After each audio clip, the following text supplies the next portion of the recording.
పెదబాల శిక్షకు స్వాగతం.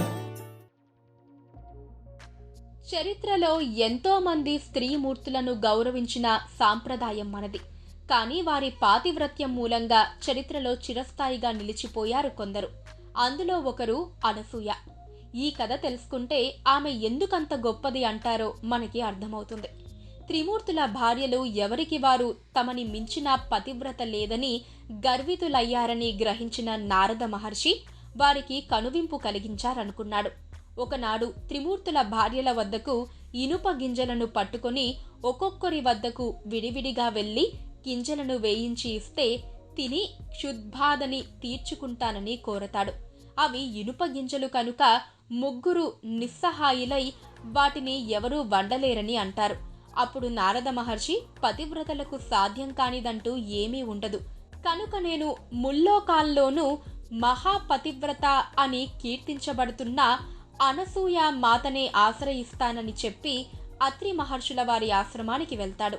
అవే ఇనుప గింజలను అనసూయ మాతకిచ్చి వాటిని వేయించి పెడితే ఆకలి బాధ తీర్చుకుంటానని చెప్తాడు.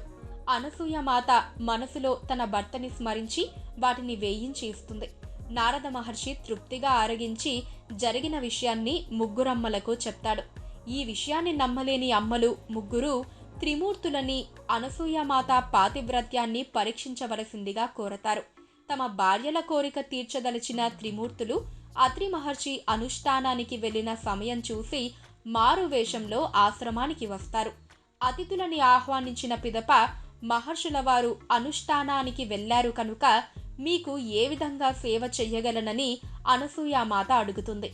తమకు ఆకలిగా ఉందని త్వరితగతిన తమకు భోజనం పెట్టమని అడిగి వివస్త్రయై భోజనం వడ్డిస్తేనే తాము ఆహారం స్వీకరిస్తామనే షరతు విధిస్తారు. భోజన సమయంలో వచ్చిన అతిథిని ఆకలితో తిప్పి పంపితే గృహస్థు పుణ్యము, తపస్సు వచ్చిన అతిథుల వెంట వెళ్తాయని శాస్త్రవచనం.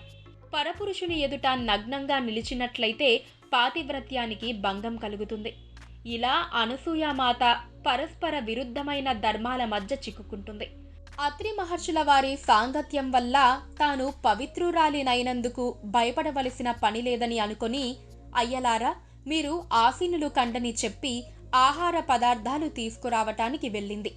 పతియే దైవమని తలచే నాకు పాతివ్రత్యం గురించి భయపడనవసరం లేదని వివస్త్రయై వడ్డించటానికి అతిథుల ముందుకు వచ్చింది.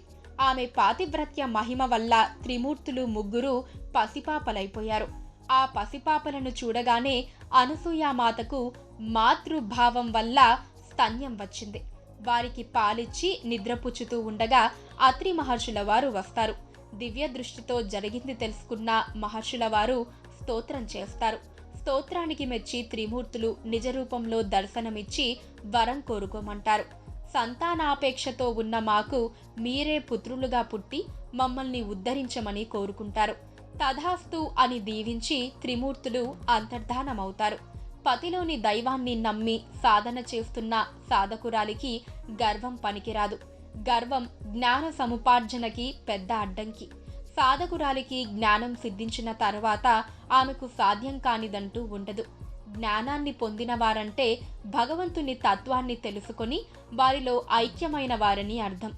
భగవంతునితో ఐక్యమైన వారికి సాధ్యం కానిది ఏమీ ఉండదు.